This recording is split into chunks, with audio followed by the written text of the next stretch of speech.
હનુમાન ચાલીસા વાંચતી વખતે આ 7 ભૂલો ભૂલથી પણ ના કરો, નહીં તો બરબાદ થતાં વાર નહીં લાગે.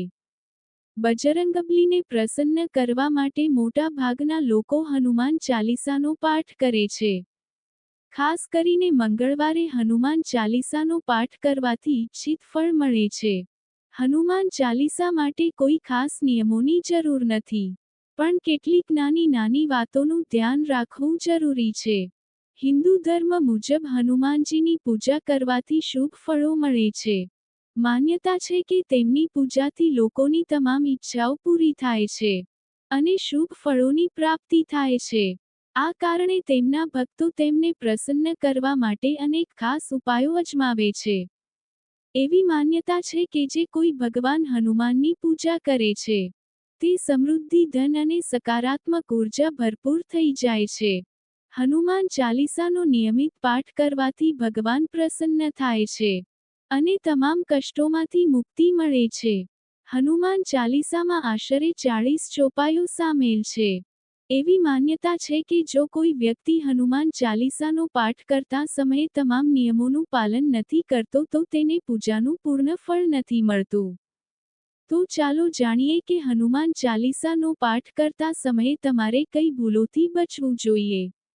પરંતુ તે પહેલાં જો તમે પણ ઈચ્છો છો કે બજરંગબલીના આશીર્વાદ તમારી ઉપર સદાય રહે, તો આ વિડીયોને એક લાઈક કરો, ચેનલને સબસ્ક્રાઇબ કરો અને કોમેન્ટ બોક્સમાં જય બજરંગબલી જરૂરથી લખજો.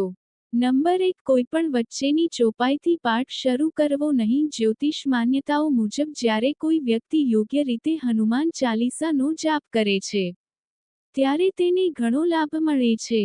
તે જ રીતે તમારે ક્યારેય પણ હનુમાન ચાલીસાનો પાઠ વચ્ચેની કોઈ ચોપાઈથી શરૂ કરવો જોઈએ નહીં. જો તમે હનુમાન ચાલીસા વાંચવા જઈ રહ્યા છો તો તેને એક સાથે પૂર્ણ ક્રમબદ્ધ રીતે વાંચીને જ તે સ્થાનેથી ઉઠવું જોઈએ. ક્યારે પણ વચ્ચેની કોઈ ચોપાઈથી પાઠ શરૂ ન કરવો. કોઈ પણ પાઠ તમે કરશો તેને સાચા મનથી કરવો જોઈએ, નહીંતર પાઠ કરવાનું ફળ ક્યારેય તમને નહીં મળે. નંબર 2, શુદ્ધ તન અને મનથી પાઠ કરવો. માન્યતા છે કે જો તમે ઘરે હનુમાન ચાલીસાનો પાઠ કરો છો તો હંમેશા શુદ્ધ તન અને મનથી મંદિરમાં દીવો પ્રગટાવીને હનુમાનજીનું ધ્યાન ધરીને પાઠ કરવો જોઈએ. નંબર 3, તામસિક ભોજન અને દારૂનું સેવન. જો તમે હનુમાન ચાલીસાનો પાઠ કરો છો તો ખાતરી કરો કે ભૂલથી પણ તામસિક ભોજન કે દારૂનું સેવન ન કરો. આવું કરવાથી તમે હનુમાનજીના ક્રોધનું પાત્ર બની શકો છો. હનુમાનજી બાલ બ્રહ્મચારી છે, તેથી હંમેશા માંસાહારી વસ્તુઓ અને દારૂના સેવનથી દૂર રહેવું જોઈએ. તો જ તમને પૂજાનું ફળ મળશે. નંબર 4, કોઈ સાથે કારણ વગર ઝઘડો ન કરો. જો તમે હનુમાન ચાલીસાનો પાઠ કરો છો તો ધ્યાન રાખો કે તમે ભૂલથી પણ કોઈ નિર્દોષને ન સતાવો અને કોઈ સાથે કારણ વગર ઝઘડો ન કરો. જો તમે હનુમાન ચાલીસાનો પાઠ કરો છો તો ધ્યાન રાખો કે તમે કોઈનું પણ અપમાન ન કરો અને કોઈ માટે અપશબ્દોનો પ્રયોગ ન કરો. જો તમે આ પાઠ કરો છો તો ગરીબોને પણ ન સતાવવા જોઈએ અને ગરીબોની મદદ કરવી જોઈએ. નંબર 5, જીવનસાથીને છોડીને કોઈ અન્ય સંબંધમાં બંધાવું. જો તમે વિવાહિત છો અને હનુમાન ચાલીસાનો પાઠ કરો છો તો તમારે જીવનસાથી સિવાય કોઈ અન્ય સાથે સંબંધની વાત પણ ન વિચારવી જોઈએ. આવું કરનારાઓને ક્યારેય પણ હનુમાન ચાલીસાનું શુભ ફળ મળતું નથી. કોઈ વિવાહિત પુરુષે કોઈ પરાઈ સ્ત્રી સાથે સંબંધ રાખવો જોઈએ નહીં. જો કોઈ સ્ત્રી પણ હનુમાન ચાલીસાનો નિયમિત પાઠ કરે છે, તો તેને પણ પોતાના પતિ સિવાય કોઈ અન્ય પુરુષ સાથે સંબંધ રાખવો જોઈએ નહીં. જો કોઈ વ્યક્તિના લગ્ન નથી થયા તો તેને તો પરાઈ સ્ત્રીથી દૂર જ રહેવું જોઈએ. જો કોઈ વ્યક્તિ હનુમાન ચાલીસાનો પાઠ કરે છે, તો તેને આ વાતનું ધ્યાન જરૂરથી રાખવું જોઈએ. નંબર 6, ગરીબોને અને પ્રાણીઓને ન સતાવવું. જો તમે ઘરની સમૃદ્ધિ માટે હનુમાન ચાલીસાનો પાઠ કરો છો તો ભૂલથી પણ કોઈ પ્રાણી અને ગરીબોને સતાવવા જોઈએ નહીં. આવું કરવાથી પૂજાનું ફળ મળતું નથી અને ઘરમાં હંમેશા દુઃખનું વાતાવરણ રહે છે. નકારાત્મક ઉર્જાનો વાસ થઈ જાય છે અને સુખ, સમૃદ્ધિ, બુદ્ધિ હંમેશા માટે ચાલી જાય છે. નંબર 7 કોઈ અપરાધ ન કરો અને ખોટું ન બોલો જો તમે હનુમાન ચાલીસાનો પાઠ કરો છો તો તમારે કોઈ પણ પ્રકારનો અપરાધ ન કરવો જોઈએ. તમારે કોઈ સાથે છેતરપિંડી કરવાથી પણ બચવું જોઈએ અને ખોટું ન બોલવું જોઈએ. જો તમારા મનમાં કોઈ પ્રત્યે છેતરપિંડી અને દ્વેષ છે તો તમને પૂજાનું ફળ ક્યારેય નહીં મળે. નંબર 8 હનુમાન ચાલીસા વાંચવામાં ઉતાવળ ન કરો. જ્યારે તમે હનુમાન ચાલીસાનો પાઠ કરો છો ત્યારે તમારે ક્યારેય ઉતાવળ ન કરવી જોઈએ અને ક્યારે પણ કોઈ શ્લોકનું ઉચ્ચારણ ખોટી રીતે ન કરવું. આ પાઠ હંમેશા ધૈર્યપૂર્વક કરવો જોઈએ.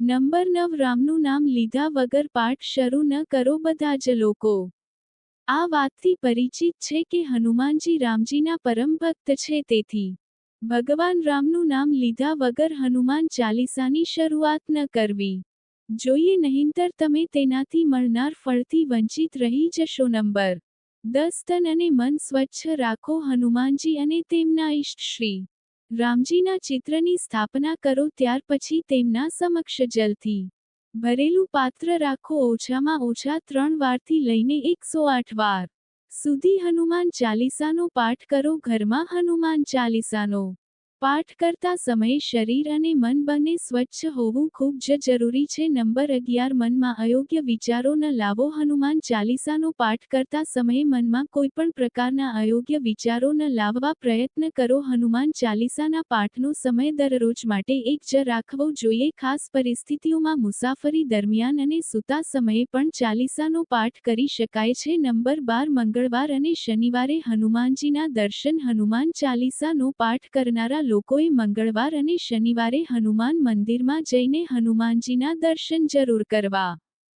જોઈએ. જો મંગળવાર અથવા શનિવારે હનુમાન મંદિરમાં જઈને તેમની સામે ઘીમાં દીપક પ્રગટાવીને ત્યાં જ બેસીને હનુમાન ચાલીસાનો પાઠ કરવાથી મોટામાં મોટા કષ્ટ દૂર થાય છે. નંબર 13 ક્યારેય ખોટી સંગતમાં ન રહો. જો તમે હનુમાન ચાલીસાનો પાઠ કરો છો પણ ખોટા લોકોની સંગતમાં બેસો છો અને તેમના ખોટા કામોમાં સહભાગી બનો છો તો તમારું પતન નિશ્ચિત છે. આ માટે આવા લોકોથી દૂર જ રહો. નંબર 14 જ્યોતિષ મુજબ મંગળવારના દિવસે 3 વખત પાઠ કરવો ખૂબ જ શુભ માનવામાં આવે છે. જ્યારે પણ તમે પાઠ કરો તો સૌથી પહેલા એક પાત્રમાં જળ ભરીને રાખો. પછી જ્યારે હનુમાન ચાલીસાનો પાઠ પૂર્ણ થઈ જાય તો તે જળને ગ્રહણ કરો. આથી તમને લાભ તો મળશે જ પણ હનુમાનજી પણ તમારી ઉપર પોતાની કૃપા કરશે. નંબર 15 સૂતકકાળ પરિવારના કોઈ